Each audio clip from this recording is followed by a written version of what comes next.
पिंकी एक बहुत अच्छी लड़की थी। सभी जानवरों से उसे बहुत प्यार था।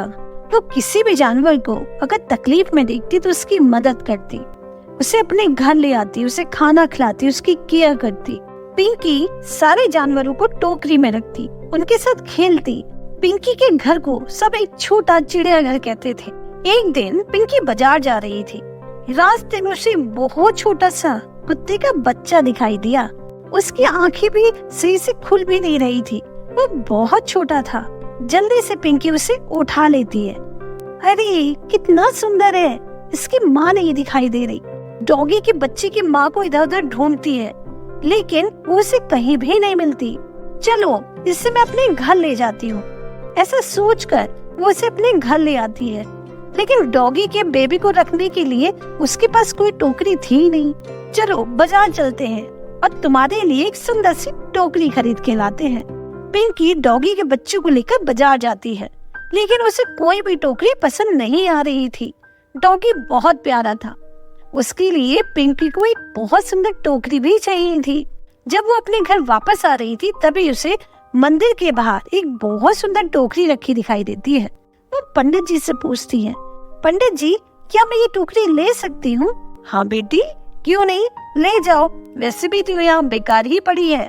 पिंकी उस टोकरी को घर ले आती है, उसमें एक छोटा सा बिस्तर लगाती है, उसे बड़ा सुंदर सजाती है, फिर उसमें डॉगी के बच्चे को रख देती है। जैसे ही पिंकी उसमें डॉगी के बेबी को रखती है, वो इंसानों की भाषा में बात करने लगता है। थैंक यू पिंकी दीदी, आपने मेरा इतना ध्यान रखा, आप बहुत अच्छी हो। अरे ये कैसी टोकरी है, आज तक तो कोई जानवर मुझसे बात नहीं करता। पिंकी टोकरी में से डॉगी को निकालती है और उसमें बिल्ली के बच्चे को रख के देखती है, तो वो भी इंसानों की भाषा में पिंकी से बात करने लगते हैं। पिंकी को समझ आ गया था कि ये टोकरी जादुई है। अब उसे जिस भी जानवर से बात करनी होती उसे टोकरी में बिठाती और उससे बात कर लेती। पिंकी को बहुत अच्छा लगने लगा था। अब वो सारे जानवरों के मन की बात जान सकती थी और उनका ध्यान पहले से भी ज्यादा रखने लगी थी। एक दिन पिंकी ने बिल्ली को टोकरी में रखा और उससे बात कर रही थी। जब पिंकी बिल्ली से बात कर रही थी तभी उसके पास से उसका पड़ोसी गुजरा। जब उसने बोलने वाली बिल्ली को देखा तो उसकी तो आंखें खुल गईं। अरे ये कैसी बिल्ली है जो इंसानों की भाषा में बात करती है? अगर मैं इसे चुरा लूं और चिड़ियाघर में बेच दूं तो मुझे बहुत सारे पैसे मिलेंगे। किसी ने बोलने वाली बिल्ली तो कभी देखी भी नहीं है। अब पड़ोसी पिंकी की बिल्ली को चुराने का प्लान बनाता है। उस दिन पिंकी ने जादुई टोकरी को भी जानवरों के पास ही रख दिया था। रात को जब पिंकी सो जाती है, पड़ोसी चुपके से बिल्ली को चुराने के लिए आता है। जैसे ही पड़ोसी बिल्ली को चुराने की कोशिश करता है, वो खुद भी बिल्ली बन जाता है।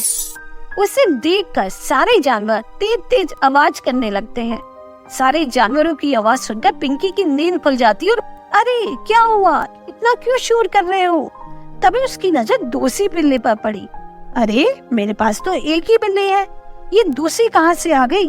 वो दूसरी बिल्ली को उस जादुई टोकरी में रखती है और पूछती है, अरे तुम कौन हो, यहाँ पर कैसे आई? मेरे पास तो एक ही बिल्ली है। बिल्ली बड़ा पड़ोसी रोने लगता है और कहता है, अरे पिंकी मैं कोई बिल्ली नहीं हूँ, मैं तो तुम्हारा पड़ोसी हूँ। मैं तो तुम्हारी बोलने वाली बिल्ली को चुराने आया था, लेकिन पता नहीं कैसे बिल्ली बन गया। तभी जादुई टोकरी कहती है, अरे पिंकी दीदी ये तो मैंने किया है, ये बिल्ली चुराना चाहता था ना, मैंने इसे ही बिल्ली बना दिया। सब हंसने लगते हैं। पिंकी उस बिल्ली बने पड़ोसी को वापस जादुई टोकरी में रखती है और जादुई टोकरी से कहती है, इसे तुम वापस इंसान बना दो। टोकरी पिंकी की बात मान लेती है और उस पड़ोसी को वापस इंसान बना देती है। वो पिंकी से माफी मांगता है, मुझे माफ कर दो पिंकी, अब मैं ऐसा कभी नहीं करूँगा और ये बात मैं किसी को नहीं बताऊंगा कि तुम्हारे पास एक जादुई टोकरी है। पिंकी उसे जाने देती है और अपनी जादुई टोकरी को एक सेफ जगह रख देती है। पिंकी अपने सारे जानवरों के साथ खुशी खुशी रहने लगती है। इस कहानी से हमें यही सीख मिलती है, जो सबके साथ अच्छा करता है, सबकी मदद करता है, सबके भले के लिए सोचता है, उसका कभी भी कुछ भी बुरा नहीं हो सकता।